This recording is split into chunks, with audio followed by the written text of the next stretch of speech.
Então, nós, livro de Apocalipse. Eu quero primeiro fazer uma dinâmica, e aí quero perguntar: Adolfo, você consegue enxergar o que está aqui na minha mão? O Adolfo tem um problema de visão. Eu queria perguntar para vocês: vocês sabem o que é isso que está na minha mão? Alguém sabe? Levanta sua mão se sabe. Por isso mesmo, você não enxerga, não vai saber. 1, 2, é isso aí. 2 ou 3 pessoas sabem o que é. Eu não vou dizer, vou pedir para vocês dizerem não. Agora, aqui tem um alto relevo, aqui nessa embalagem. Esse alto relevo, se você passar o dedinho, quem é cego consegue perceber isso aqui. Tem a marca, qual é a empresa que fez esse produtinho aqui. Você pode imaginar qual é o nome? Pode imaginar? Não, né? Não pode. Adolfo, o desafio é teu. Chega aqui por gentileza. Sem ver, bota as mãos para trás. Agora você segura isso aqui e descubra o que é isso. Não tem a mínima ainda. Não tem a mínima ideia. Eu vou revelar para você. Quem não sabe, vou tirar a curiosidade. Essa caixinha aqui tem grafite. É uma caixinha de grafite. Tem aqueles grafitezinhos que a gente usa em lapiseira, entendeu? E a marca que está aqui é Pentax, uma das mais conhecidas. Então, eu desvendei para vocês uma revelação. Agora todo mundo sabe. Ficou claro, não ficou? Agora todo mundo sabe. O Apocalipse é isso. É simples assim. Ele revela uma coisa que está assim bem obscura, as pessoas não conseguem enxergar, não conseguem entender, e torna-se uma coisa revelada. Aí você vai dizer assim: mas é muito difícil, eu tenho até medo de ler o Apocalipse, eu tenho até dúvidas demais sobre o Apocalipse. Natural. Nós vamos tentar desmistificar isso e fazer com que você entenda muito melhor o Apocalipse daqui para frente. Amém? Amém, espero que sim. Então vamos lá. Eis que veio sem demora. Eis que veio sem demora. A palavra de Jesus, ok? Então, prosseguindo, a introdução de uma visão de Jesus. Nós vamos ler que isso daqui é uma revelação de Jesus. Podemos entender de duas formas: uma revelação que Jesus fez, ou é uma revelação a respeito de Jesus, ok? Tem essas duas maneiras da gente ver o Apocalipse. Continuando, autoria e data. A autoria está muito clara. A autoria é João. Pode ser que tenha uma dúvida assim: esse João não pode ter sido um presbítero lá de Éfeso, que não é o João apóstolo? Essa é muito raro alguém pensar nisso. Todo mundo entende, de uma forma geral, que esse aí é o apóstolo João, o apóstolo do amor, aquele que andava sempre com Jesus. Pedro, Tiago, João no barquinho, ok? Pedro, Tiago, João. Esse João foi o único apóstolo que ficou em frente à cruz, assistindo, presenciando a crucificação de Jesus. O que ficou com Maria e cuidou dela.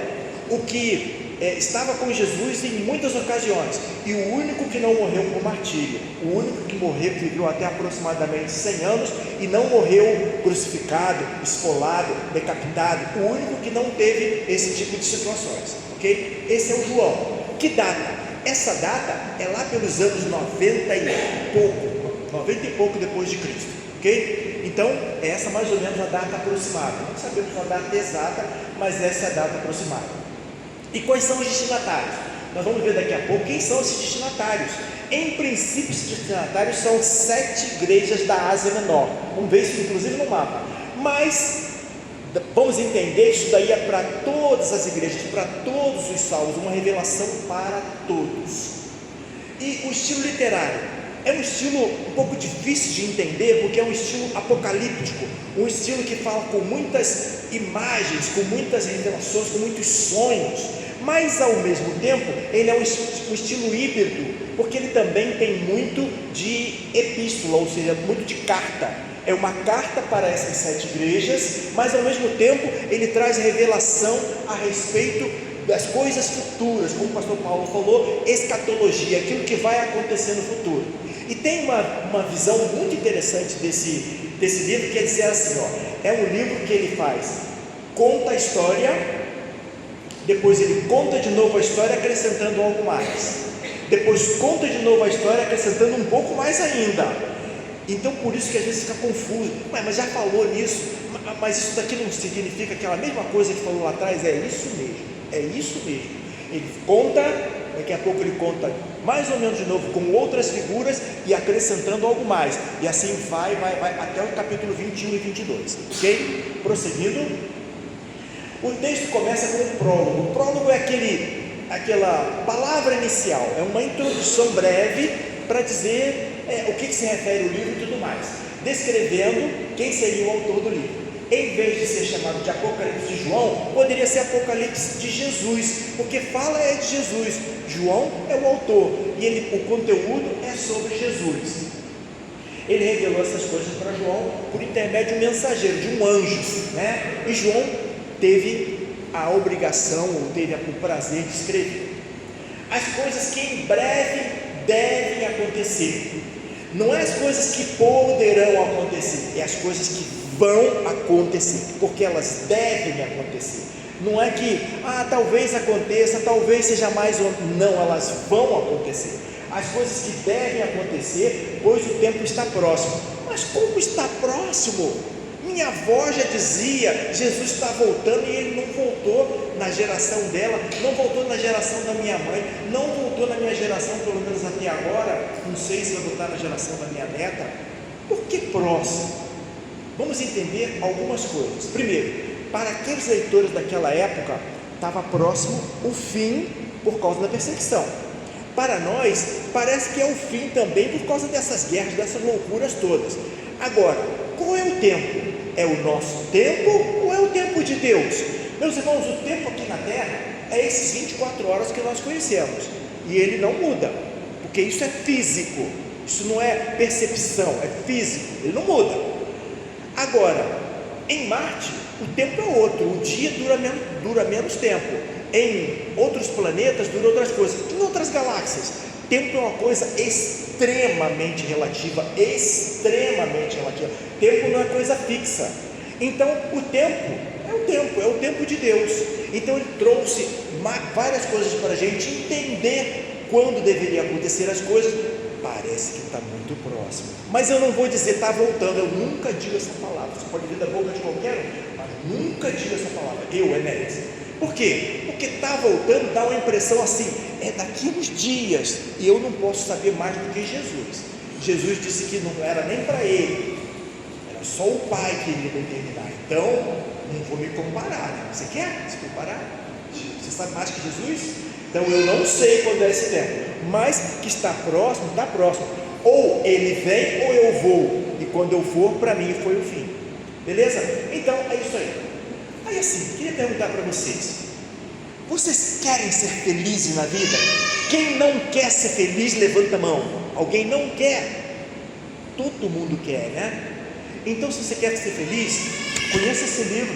Sabe por quê? Diz assim, quem ouve, quem lê e quem pratica o que está nesse livro é feliz.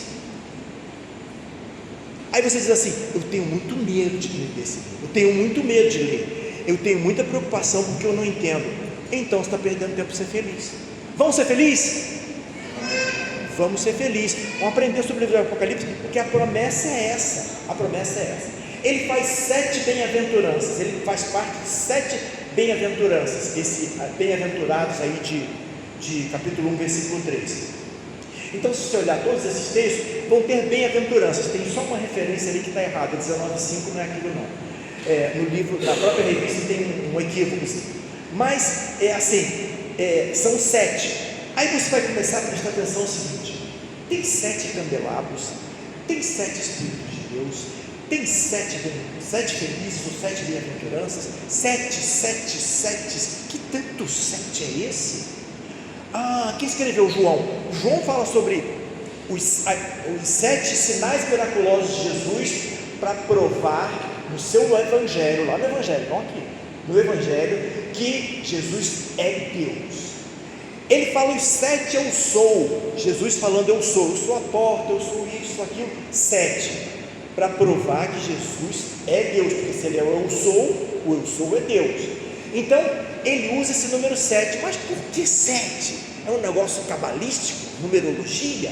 Não, é porque 7 tem a ver com um número completo. Na ideia judaica é um número de perfeição, um número de completude, coisa completa. Então por isso ele usa 7 bem-aventuranças, 7 Espíritos de Deus, 7 candelabros, 7 estrelas, 7, tudo é simbologia, para que entendamos que é algo completo. 7 Espíritos de Deus, Deus tem o Espírito 1, 2, 3, 4, 5, 6, 7, não, ele tem todas as virtudes, todas e completas. Entenderam? Estou falando grego? Sharim Shalom, graça e paz que eu falei, tá? Sharim Shalom, graça e paz. Então, não estou falando grego nem hebraico, ok? Prosseguir. A pergunta é: você está preparado para a segunda vinda de Cristo? Quem está preparado para a segunda vinda de Cristo está feliz e torcendo, quer que venha logo, está realmente disposto a estudar e conhecer mais a respeito da revelação, porque assim, cada vez que a gente estuda o Apocalipse, pega mais alguns detalhes e aprende mais, depois pega mais alguns detalhes e aprende mais. Da primeira vez às vezes é confuso, depois vai se esclarecendo. Continuando.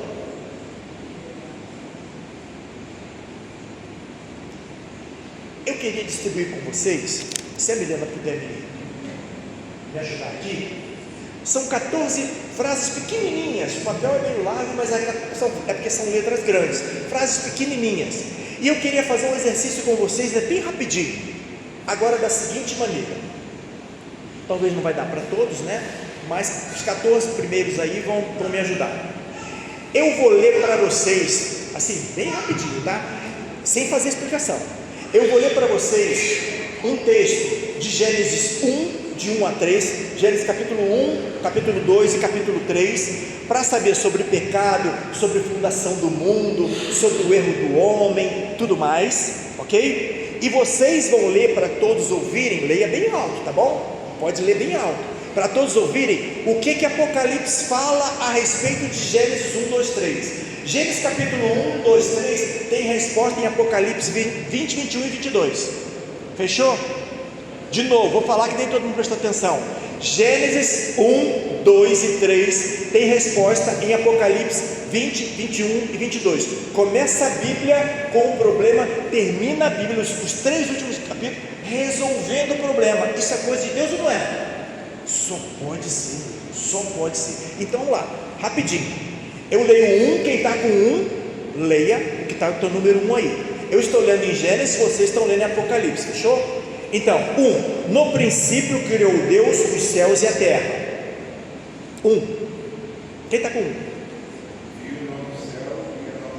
Vi novos céus e nova terra. Ele criou lá no princípio, e aqui tem novos.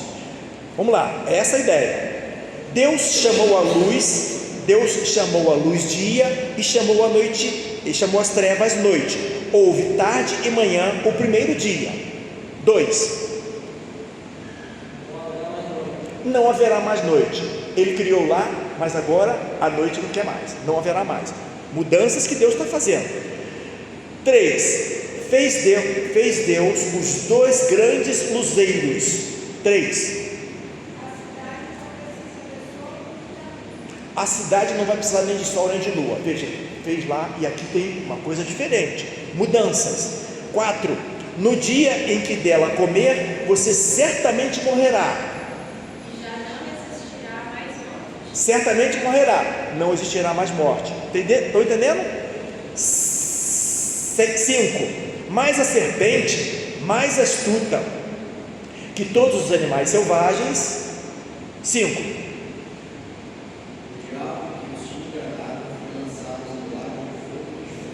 então se lá ela agiu, aqui ela é lançada no lago de fogo e enxofre, já era. 6, mostra o jardim no qual entrou a corrupção. 6, nunca entrará pecado. Um jardim aqui, uma cidade lá. Não é que Deus é urbano não, tá? É porque lá é um jardim e aqui uma cidade onde não entrará pecado. 7, interrompido o andar de Deus entre os homens. Não é pecado, né? 7, Quem está com 7? Número 7. Não precisa ler a passagem não, só essa observação. O versículo que se refere a isso diz que será perpetuado o andar de Deus com o homem. Deus estará sempre junto com o homem sempre junto com Deus. Então, se foi quebrada essa comunhão lá, aquela é restituída, ok? 8. Triunfo inicial da serpente. 8. Triunfo final do cordeiro. Se a serpente teve um triunfo momentâneo lá, agora é o cordeiro que tem um triunfo definitivo. 9. Aumentarei em muito os seus sofrimentos na gravidez, viu, Milena? É o 9.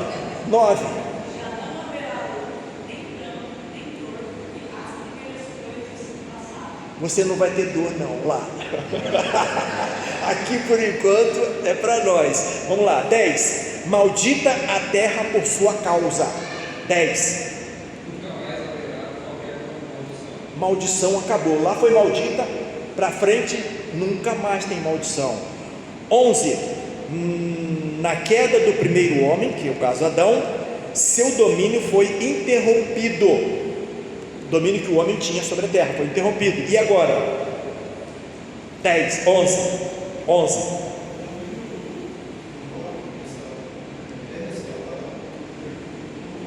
O domínio do homem é restaurado no governo do novo homem. Adão aqui perdeu o domínio, o novo Adão, que é Cristo, domínio total. 12. Fechado o primeiro paraíso. 12. Um novo paraíso se abre nos novos céus e nova terra. 13. Em Adão é vedado o acesso à árvore da vida. Tinha árvore da vida, cortou a árvore da vida. 12. 13. Não precisa ler um verso, só.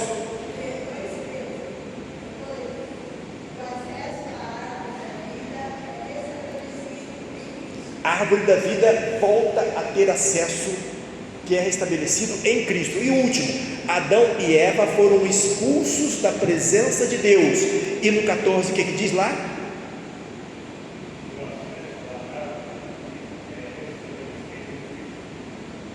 Não, o 14 diz o seguinte, então deve ter um erro na numeração. É um erro aí na impressão. O 14 vai dizer assim: contemplarão a sua face. Se por um lado foi afastado de ver a face de Deus, daí para frente restabelecida a sua face. Então vocês vejam que promessas maravilhosas. Continuando, graça e paz, que eu falei aqui, né? Shalom, shalom, que é a saudação inicial que ele fala lá, que é a saudação que é comumente usada no Novo Testamento.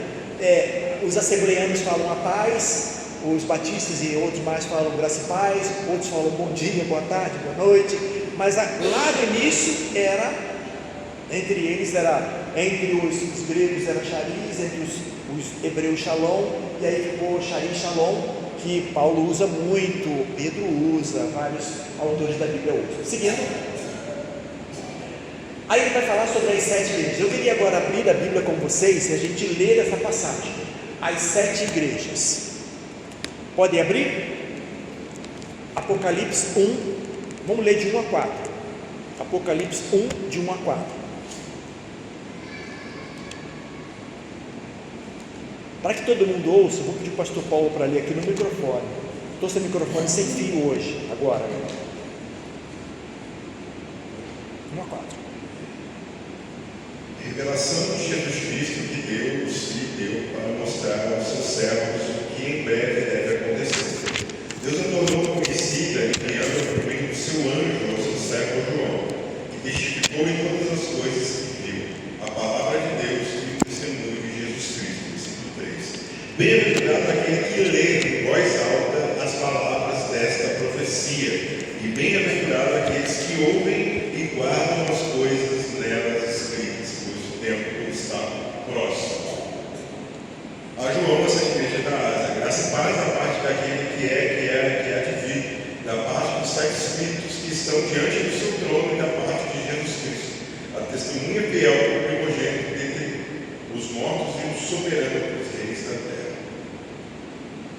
Então nós vimos que revelação, que o Apocalipse significa revelação, desvendamento, tirar a venda para que possa ser revelado a vontade de Deus, aquilo que Deus ia fazer e tudo mais. Ele está escrevendo em princípio as 7 igrejas da Ásia Menor. O que é a Ásia Menor? A Ásia Menor, se a gente for olhar nos dias de hoje, é a Turquia, ok? A região ali da Turquia, ali era chamado de Ásia Menor. Então ele fala a essas 7 igrejas, que nós vamos ver o mapa ali das 7 igrejas da Ásia Menor. Está meio distante aqui, mas olha só, aqui é aí, não pode deixar um pouquinho melhor para poder mostrar o todo. Ó, aqui é a ilha de Patmos, na Grécia, onde está preso, e aqui são as igrejas, ó, no sentido horário: Éfeso, Esmirna, Pérgamo, Tiatira, Sardes, Filadélfia e Laodiceia, ok? Então essas são as 7 igrejas às quais ele vai estar enviando a carta, e cada uma delas vai ter um erro que a igreja está cometendo, um erro, uma virtude dessa igreja, uma promessa para essa igreja. É sensacional a gente estudar esmiuçadamente cada uma delas. São só 3 capítulos que vão falar sobre essas 7 igrejas. E olha, tem muito ensinamento, uma mensagem para cada uma, muito legal. Esse mapa aqui, ele está um pouco distorcido, porque na verdade Tiatira, ele está. Sabe quando você tira a foto, veja se colocar a câmera assim, você coloca assim? Então, distorceu um pouquinho, Tiatira seria mais assim, está espalhada de uma forma um pouco diferente da realidade. Mas dá para a gente ter uma noção, pelo menos, de qual eram essas igrejas. Tinha muito mais igreja lá voltado para o lado da Europa, tinha muito mais igreja lá voltado para o lado da Jerusalém, etc e tal. Mas essas 7 igrejas aí representam todas as igrejas, ok? Prosseguindo então. Aí ele vai fazer essa saudação aqui, 5 a 8, e é uma coisa muito interessante. Ele vai falar sobre esse Senhor que é majestoso. Olha só coisas que ele fala. É uma doxologia. O que é doxologia? Uma exaltação em poucas palavras, breve. Tem alguns hinos que eles são doxologias. A Deus Supremo Benfeitor, vós anjos e homens dai louvor, a Deus o Filho, a Deus o Pai, a Deus o Espírito, glória dai. Isso é um hino. Isso tudo aqui que eu falei, pequenininho assim, é um hino. Se chama doxologia, ou seja, é uma exaltação numa palavra breve. É como se fosse uma estrofe de uma grande poesia que fala muita coisa em poucas palavras. Então essa doxologia que ele faz é essa assim, ó. Quem é o Senhor? A testemunha fiel. Deus nunca fica sem testemunha. Tudo que ele faz tem uma testemunha. E sabe quem são as testemunhas lá na glória? Nós vamos ser testemunhas. Nós vamos ser testemunhas lá na glória. E Deus conta conosco. Ok? Isso é muito sério. Depois tem uma mensagem só para falar sobre isso. O primogênito dos mortos. O primogênito dos mortos não é a primeira pessoa que morreu, porque a primeira pessoa que morreu foi lá no Éden, né? O primogênito dos mortos, porque ele é o primeiro morto, a primeira pessoa que morreu, mas depois viveu para sempre. Várias pessoas ressuscitaram, inclusive Jesus ressuscitou, inclusive o Velho Testamento teve algumas ressurreições. Jesus ressuscitou 3 pessoas, mas as pessoas voltaram a morrer. Quando Jesus ressuscitou, outras pessoas também ressuscitaram, para mostrar a glória de Deus e tal, mas as pessoas voltaram a morrer. Ele é o primogênito daqueles que não morrem nunca mais. Depois vem todos nós, se Deus quiser, e Deus quer. É o soberano dos reis da terra, ou seja, ele que pode tudo, que manda tudo, que sabe tudo, que nos ama e com seu sangue nos libertou dos nossos pecados. Esta mensagem curtinha é a mensagem do Evangelho todo. É a mensagem do Evangelho todo. Quem é ele, o que ele fez, quem é o beneficiário do que foi feito. Sensacional. Seguindo, Apocalipse para hoje. Aí reflexão para nós.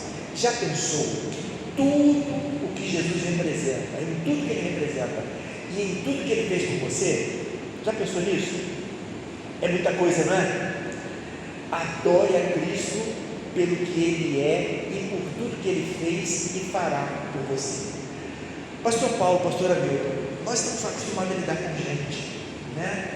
Para tratar dos assuntos espirituais. E tem muita gente que vem a Cristo pelo que ele pode dar, pelo que ele pode fazer por você no mundo material, no mundo físico, na saúde, no bem-estar, no relacionamento. Ora, Ele faz tudo isso, mas o que está falando aqui é para que a gente possa saber adorar Cristo no que Ele é, no que Ele é para nós. E Ele já fez do que Ele tinha que fazer, continuará fazendo, mas não são os nossos interesses mesquinhos, pessoais, do dia a dia, que deve ser a motivação para buscar o Senhor. Então é outra mensagem poderosa, muito poderosa. Seguindo,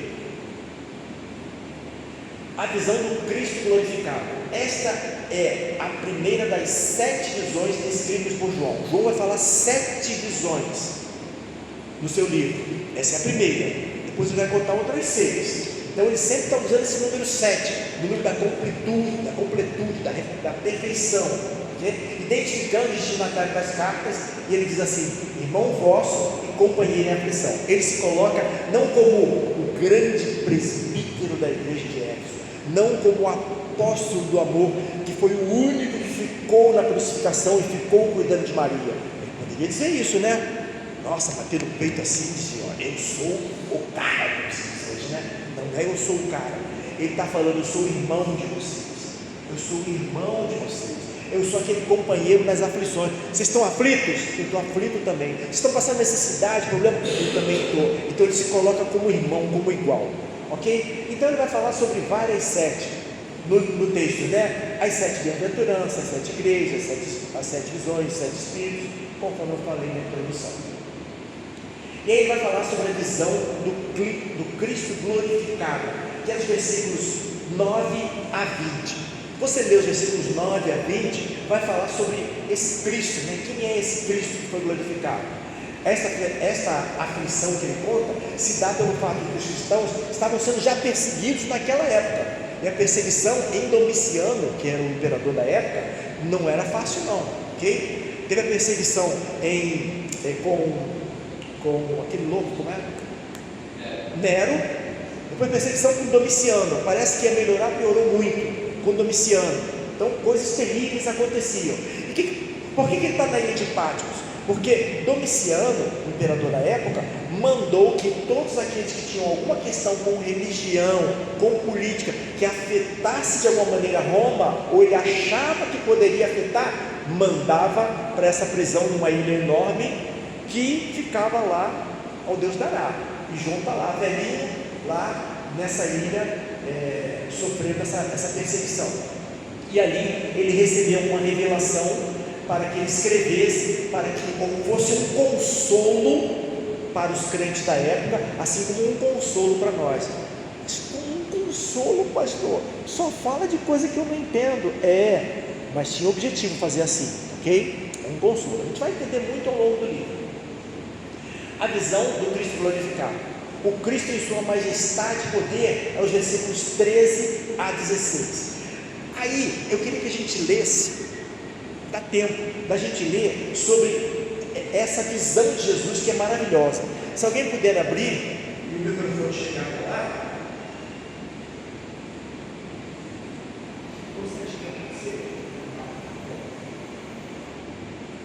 de 13 a 16.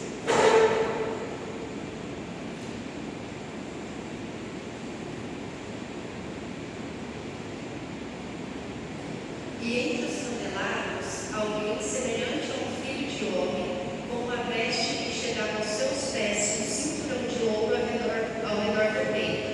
Sua cabeça e seus cabelos eram brancos como a lã, tão brancos quanto a neve, e seus olhos eram como chama de fogo. Seus pés eram como bronze numa fornalha ardente, e sua voz como o som de muitas águas. Tinha em sua mão direita 7 estrelas, e da sua boca saía uma espada afiada de 2 gumes. Sua face era como o sol quando brilha em todo o seu fulgor. Viram a descrição de Jesus nessa visão? É uma descrição que às vezes é assustadora, né?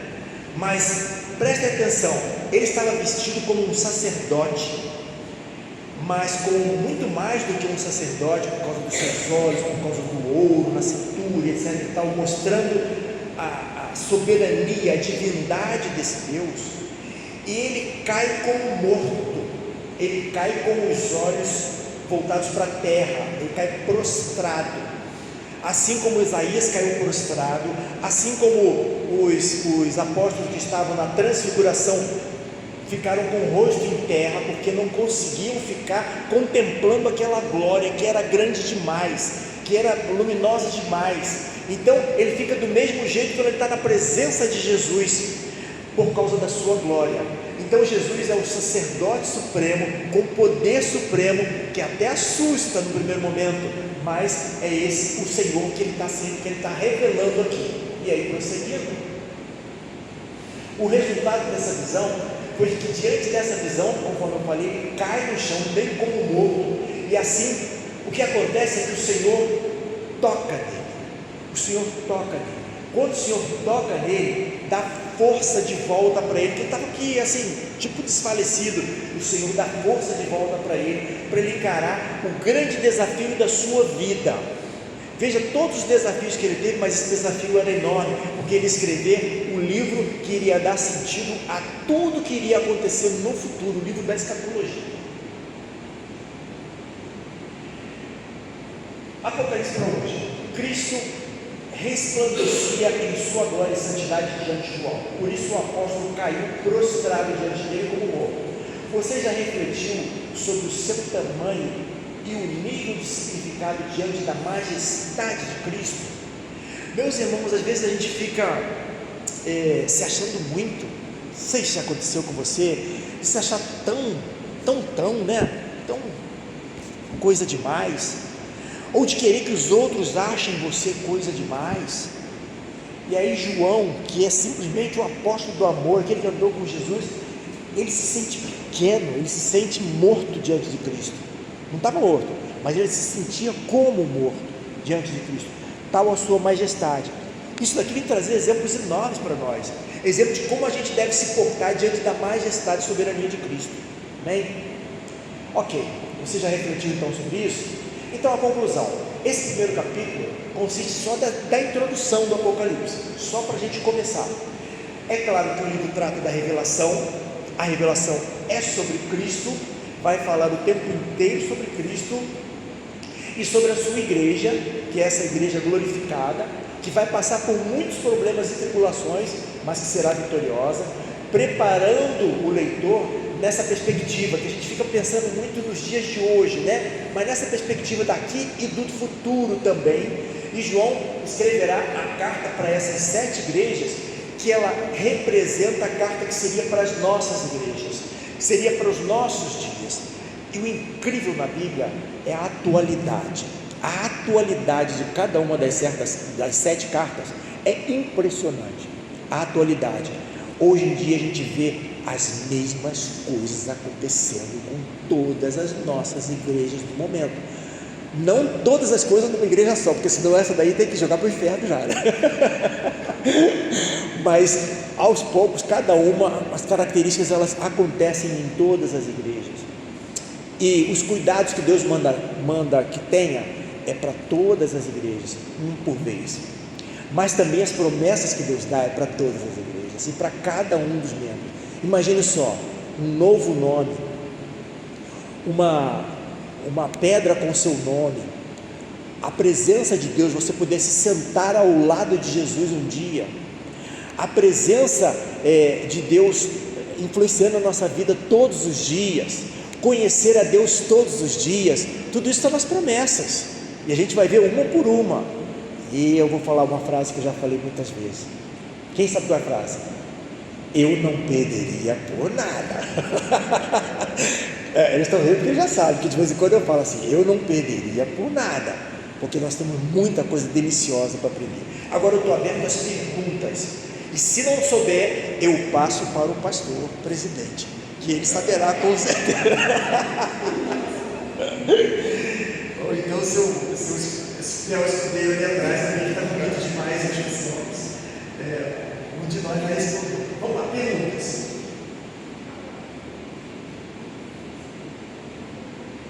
Pastor Paulo, eu estou impressionado, eu não consegui falar tudo sobre introdução, não há ninguém tem dúvida, ou tem todas as dúvidas que não sabe nem falar. Não sabe nem fazer. Dúvidas? Se não tiver dúvida, faz uma observação. O que isso te tocou? O que você pensou de novo? Eu tinha nunca pensado nisso. Alguma coisa, observações. Achei legal a sua colocação de Gênesis e Apocalipse, aquela dinâmica entre o céu e a terra. É uma esperança, né? O meu sonho quando eu lia Gênesis é ver esse jardim. Então agora, quem sabe, o Senhor vai fazer algo muito maior. Então, Jesus realmente nos coloca novamente naquilo que foi muito legal, essa dinâmica. Essa dinâmica serve para a gente pensar numa coisa. Quando a gente lê Gênesis 1, 2, 3, parece que dá uma aflição na gente, né? Nossa, deu tudo errado. Será que Deus aconteceu dar tudo errado por quê? Porque Deus quis que desse errado, porque Ele deixou que desse errado, e se Ele podia evitar, por que Ele não evitou? Por que Ele não matou a serpente antes?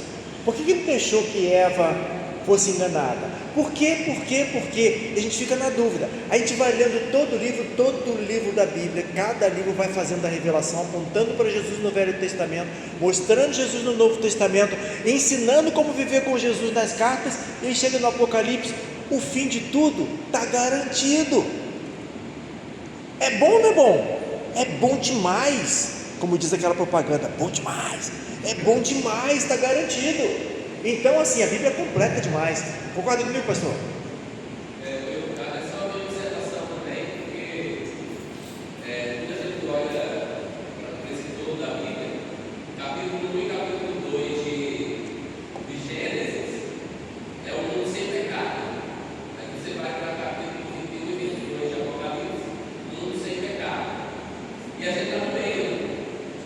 A gente está no meio. O recheio desse sanduíche é só pecado, é acreditar. Mas ao mesmo tempo, isso mostra uma coisa interessante, que nenhuma resposta humana vai explicar o mundo mal que a gente vive, senão por meio de Gênesis 3. Né? O problema do ser humano é o pecado. A gente chega numa sala de aula, chega numa conversa entre amigos, a gente fica tentando achar um problema no mundo. Ah, é a política. Ah, é não sei o quê. Ah, é os traumas da infância. Ah, não sei o quê. E na verdade, está lá em Gênesis 3, a gente precisa ser seguro. E qual é a nossa expectativa? Que tudo isso vai passar, tudo isso vai ser transformado e a gente vai viver novos céus, nova terra. Então a nossa esperança tem que estar nisso. Senão a gente vai viver que a vida tentando encontrar esperança em coisas, em pessoas, em sistemas, e que nunca vai encontrar. Então acho que é um grande consolo do livro isso. Glória a Deus, glória a Deus. Pois não, irmão?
Incomparável, né? A única diferença é que ele estava tendo esta visão da presença de Deus. A visão para ele era muito real,